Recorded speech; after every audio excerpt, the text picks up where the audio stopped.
Kanang Yahweh, simbolo na sa authority.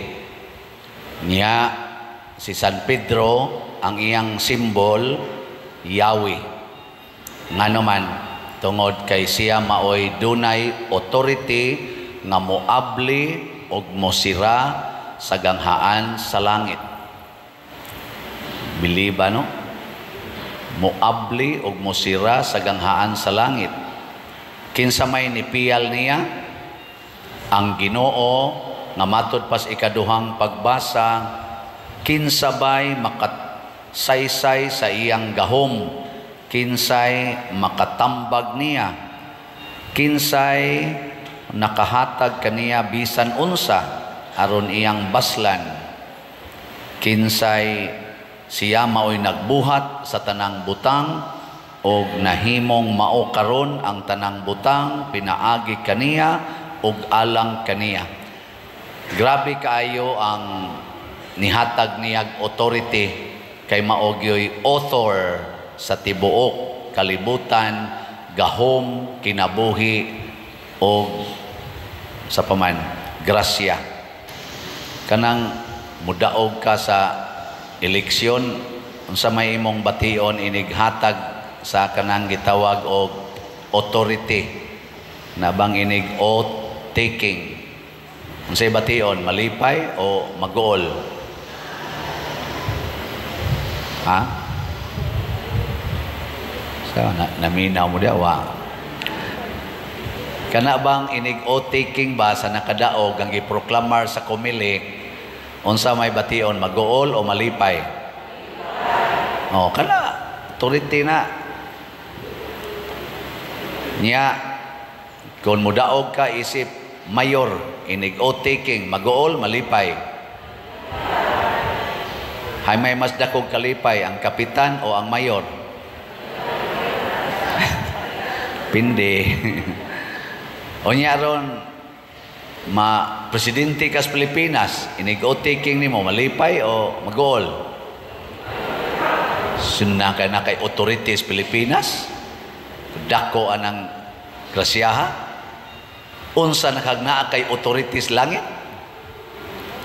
Si San Pedro ragay nakadawat ana, pero dili na exclusive ni San Pedro, hangtod pod na sa pariha ni San Pedro nga mao ang iyang kaubang mga apostoles ug ang tanang mga magtotoo nga miproklamar nga ikaw Jesus mao ang Mesiyas, ang anak sa Dios nga buhi. Ang tanan nga mosulti ani og nituo og nituman tagaan dayog authority. Maora ni authority nga wa magkinahanglan og eskwela.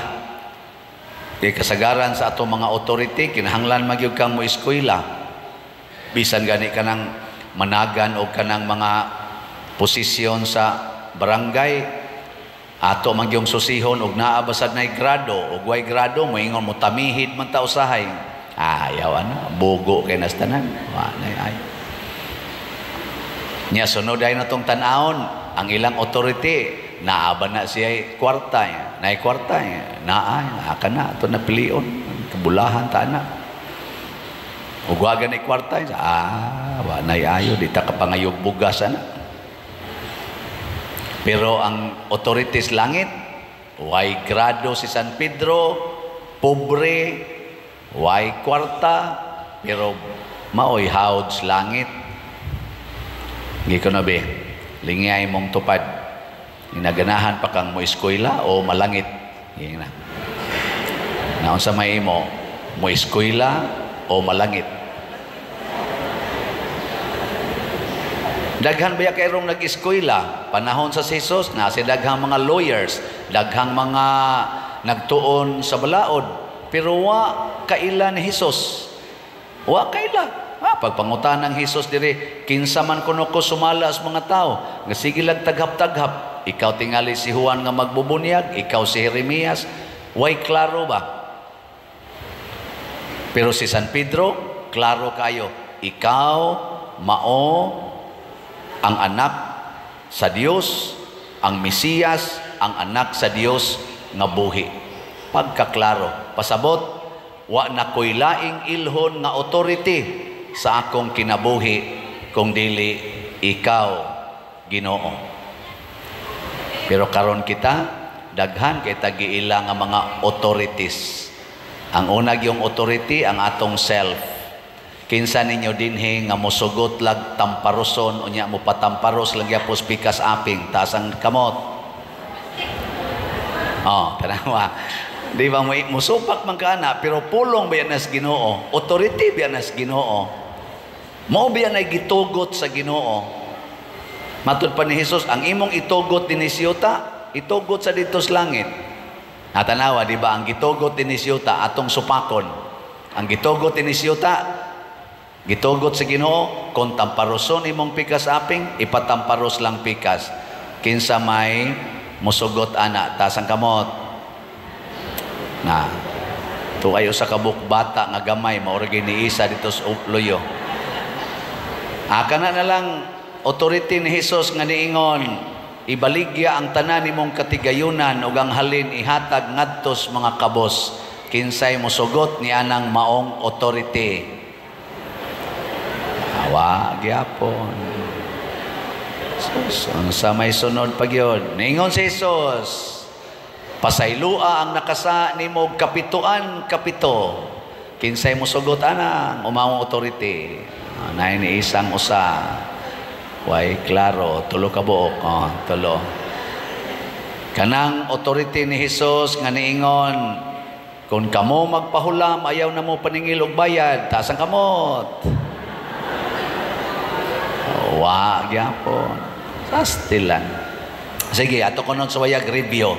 Kana yung nakita nato, gitugot ba ni Jesus nga pakuluran ang buhok? Tanawa, di ba daghang any color?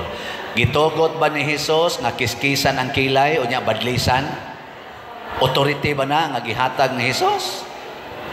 Gitugot ba ni Jesus nga magsige mo inom anang pills aron di manganak? Gitugot ba ni Jesus nga magpalaygit, magpabasiktomi? Hindi, hilom lagi mo. Gitugot ba ni Jesus nga mag-abortion?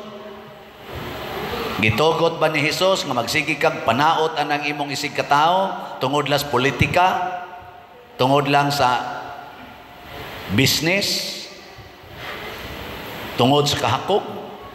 Gitugot ba ni Jesus nga magkabit-kabit, siging kinabitay?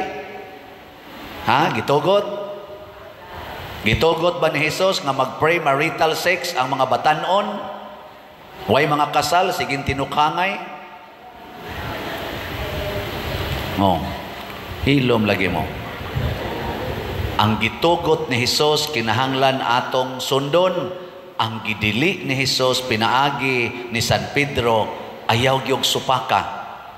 Di ganita mo buhat sa gipabuhat ni Jesus o gisugo siyang balaod, gitawag nag sin of commission. Aun sana?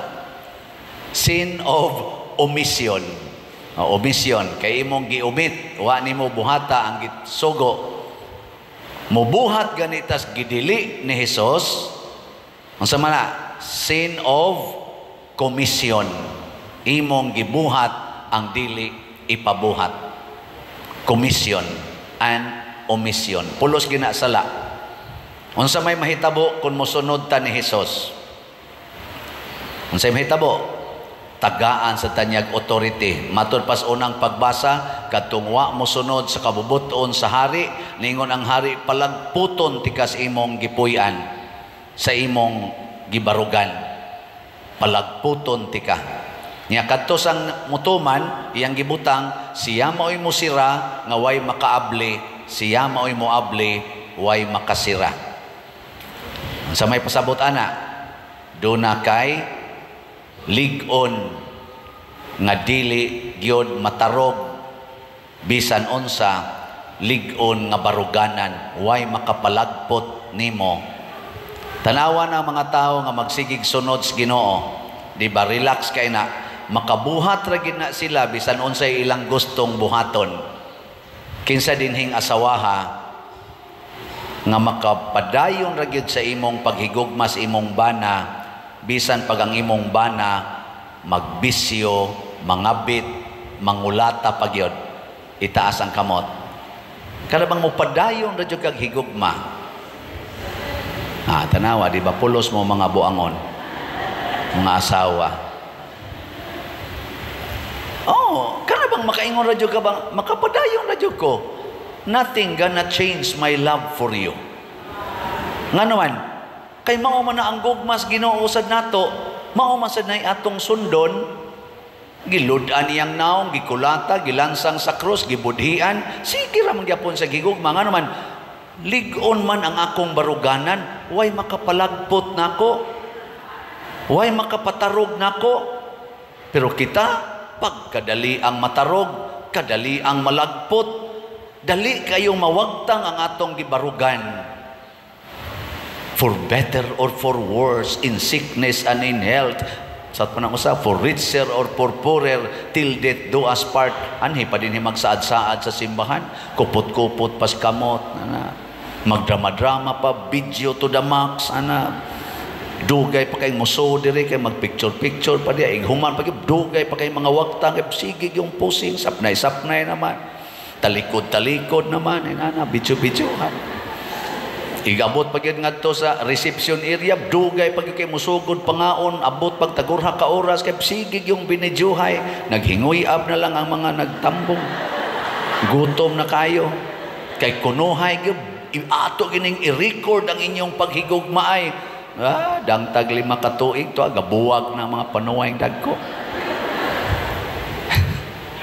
Nga naman, kay gasunod sa kaugalingong mga pagtulunan dili sa Ginoo. Na siya. Kinsa ninyo dinhing mga banaha nga bisag magyaw-yaw sige inyong asawa, magsige pag nagpangaway ninyo, pero di gyud mo muundang sa paghigugma o sa pag-smile nila. Taas ang kamot. Mayo. Kay naagi ni Paas Isas kamot. Nauton tadi na mga bakako, no? Duha ra sad kabuok. Luya. Kanay sakto. Kana bang mo commit gyud ka ba? Hala na, bisag unsa pa nilang buhaton, lig-on kog baruganan, matod pa ni Kristo, murabag balay ba nga gituko dias bato, bisag damagan pa nas tanang mga bagyo, mga unos o mga baha, magpabilin siyang magbarog nga lig-on kay natukod sa bato. Matod pa ni Kristo, ikaw Pedro, niining bato, tukuron ko ang akong simbahan, ug way makalumpag niini. Kinsa man ang simbahan? Kita. Kanang naglingko diha, imong tupad. Sige, kanilang niya, gamay ra jud kay ning gitugot sa Ginoo, palit mog slat. Kana gamay ra jud kay nastanan. 100 pesos ang atong slot para sa holy pads. Haron maka-retreat in taong mga pari. Tag 100 pesos. Kinsa ninyo din himusaad nga pader, dili ko muuli karong adlawas amo kung di ko kapalit og holy pads. Taas ang kamot. Uy, kaluoy, tulo ra ka buok. Magsigi mog simba dinhi. Kanay pamoyboy naman gini. Sige mog simba dinhi, sige mog kalawat, sige mog pangayog pari, labi na gid inig kamatay, sige yung pamisa kada gabi. Nya karon mag-retreat mi, pangyuan lang mog tag 100 kada semana, di kyun mo muhatag, kawa sa ninyo tao igabaw. So, joke ra na. Pero mura ba yag may pagkatinood na gisulti. Ingon ana ang gitugot ni Hesus, dili ng panag-away, dili ng pagsigig dinautay. Muna iyampo nato ang ato mga politicians karon, labi na kaning managan sa posisyon sa barangay, nga dili unta mo magsigig dinautay, di mo magsigig away, dili mo magsigig sinikmatay. Kay inyo nang buhaton, palagputon mo sa Ginoo. Unsa may unang mulagpot, ang imong kalinaw, wa na kay kalinaw. Sunod nga mulagpot ang imong kalipay, wa na kay kalipay. ang sunod nga malagpot, ang imong kabalaan mawagtang. Wa na gani ning tulo, ang imong naong murag patay bisag buhi pa ka. Sa to'y mawa, kalipay, kalinaw o kabalaan, KKK. Lingi ay mong tupad, inanapa kay KKK diha. Kadtong na ay KKK, kalinaw, kalipay o kabalaan, bulahan gyud kay na, manindog ta.